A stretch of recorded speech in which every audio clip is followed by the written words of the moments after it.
नमस्कार। जय माता दी। मैं हूँ आपकी अपनी लाइफ डिजाइनर जीतू आचार्य। 10 तारीख को पड़ने वाली जो एकादशी है ये बहुत ही उत्तम एकादशी है और ये फागुन के महीने में पड़ने वाली एकादशी है। ये भगवान विष्णु को बहुत प्रिय एकादशी है। इस दिन खास करके कहते हैं कि आंवले के उपाय किए जाते हैं। लेकिन आंवले के उपाय से आपको फायदा क्या मिलता है? धन बढ़ता है आपके घर में, धन की कमी जो है वो दूर होती है। लेकिन बहुत सारे लोग जो होते हैं, बच्चे खास करके, वो वाले जो शादी के काबिल होते हैं, उनकी शादी नहीं हो पाती है। कहते हैं आंवले की एकादशी में अगर खास विधि विधान से एक उपाय किया जाए तो शादी के योग जो है वो खुल जाते हैं। 3 महायोग इस बार बन रहे हैं आंवले की एकादशी। वैसे भी आंवले की एकादशी बहुत इंपॉर्टेंट होती है, भगवान विष्णु की प्रिय एकादशी होती है। ऊपर से 3 ऐसे योग जो आपके जीवन को सफल बनाने वाले होते हैं, जो आपके बहुत सारे कार्यों को सफल कराने वाले होते हैं। सबसे पहले आता है सर्वार्थ सिद्ध योग। सर्वार्थ सिद्ध योग यानी हर काम को सिद्ध करने वाला योग, हर तरीके से सिद्ध करने वाला योग, चारों तरफ से लाभ ही लाभ दिलाने वाला योग। तो ये योग बन रहा है 10 तारीख 10 मार्च को पड़ने वाली आंवले की एकादशी। अब यहाँ पे एक और चीज है कि यहाँ अष्टक चल रहा होगा। जैसे कहते हैं ना कि अष्टक में कुछ ग्रहों की एनर्जी जो है वो उग्र हो जाती है। तो यहाँ पे उस समय भी कहते हैं कि अगर एकादशी का व्रत किया जाता है या फिर विधि विधान से पूजा की जाती है, कुछ उपाय किए जाते हैं, तो जो उग्र अवस्था में जो ग्रह होते हैं वो भी आपके ऊपर किसी भी तरीके का प्रभाव नहीं डालते हैं। तो ये एकादशी तब भी बहुत महत्वपूर्ण हो जाती है। दूसरी बात, और ऐसे योग बन रहे हैं जो सीधा सीधा इंडिकेट कर रहे हैं कि आपके कार्य होंगे ही होंगे। पुष्य नक्षत्र ये बहुत ही उत्तम होता है। पुष्य नक्षत्र में कहते हैं किया हुआ कार्य कभी विफल नहीं होता है, यानी उसका नुकसान नहीं होता।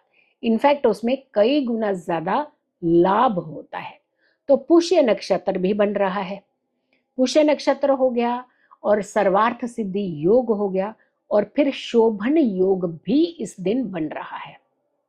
यानी 3 महायोगों का संगम जो है इस दिन पड़ रही है आंवले की एकादशी। जो जनरली आप पूजाएं भक्ति करते हैं वो कीजिए आप, जैसे पूजा करना, भक्ति करना, भगवान के मंत्रों के जाप करना। लेकिन कुछ स्पेसिफिकली चीजें हैं जिसे आपने जरूर करना है इस दिन।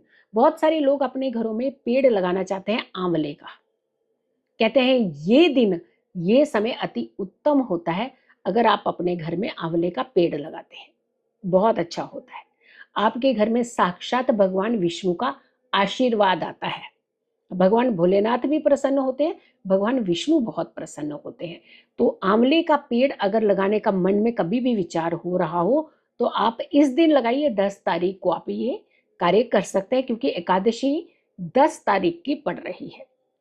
दूसरा, जो शादी को लेकर के बड़े परेशान है ना, उनके लिए एक महा उपाय है।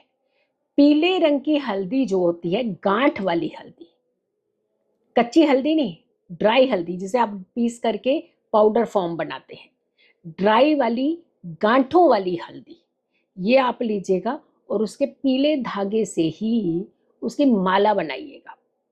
108 कम से कम 9 गांठे जो है उसके अंदर होने चाहिए, यानी 108 टुकड़े होने चाहिए।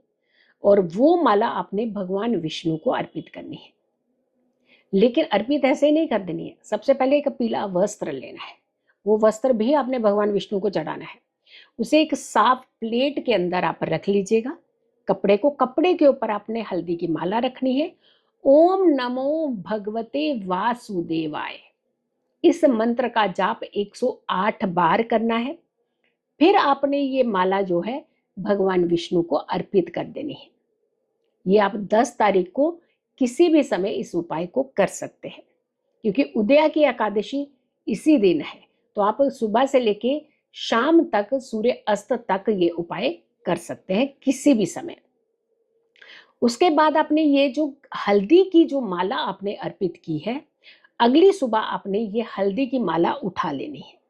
उठा करके इसे पीले कपड़े में बांध करके और अच्छे से आपने अपने साफ वस्त्रों में रखना है। ध्यान रखिएगा, जहां आपके गारमेंट रखे जाते हैं वहां आप ना रख करके, जो आप जैसे चुनरियां होती हैं, साड़ियां होती हैं, उनमें आप इनको रख सकते हैं। जेंट्स जो हैं वो अपने कुर्ते पजामे जो होते हैं वहाँ रख सकते हैं, और या फिर अपनी शर्ट्स के पास में भी इसे रख सकते हैं। इसे अच्छे से रैप कीजिएगा, पीले रंग के कपड़े में ही आप रैप करिएगा, और आपने इसे अच्छे से रैप करके इसलिए रखना है क्योंकि अगर इसका पाउडर फॉर्म निकलता है तो कई बार कपड़े बाकी खराब होने के चांसेस बन जाते हैं, तो रंग लग सकता है उन्हें, इसीलिए इसे बहुत अच्छे से रैप करके रखिएगा। जो वस्त्र जिस पर आपने हल्दी की माला रखी थी, प्लेट में रखा था, वो वस्त्र आपने भगवान विष्णु को अर्पित कर देना है। और ध्यान कीजिएगा, भगवान विष्णु का भी ध्यान कीजिएगा और भोलेनाथ का भी ध्यान कीजिएगा कि जल्द से जल्द जो आपकी शादी में रुकावटें आ रही हैं वो रुकावटें आपकी दूर हो जाए और जल्द से जल्द आपकी शादी हो जाए। अब जनरली बाकी क्या उपाय करने चाहिए? परिक्रमा इस दिन जरूर करनी चाहिए आंवले के वृक्ष की।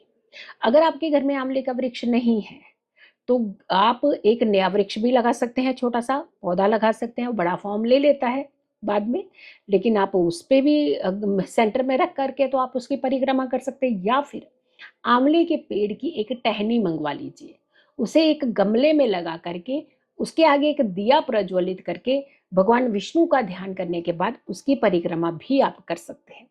108 परिक्रमा करें तो बहुत उत्तम मानी जाती है, अदरवाइज आप 4 परिक्रमा भी कर सकते हैं।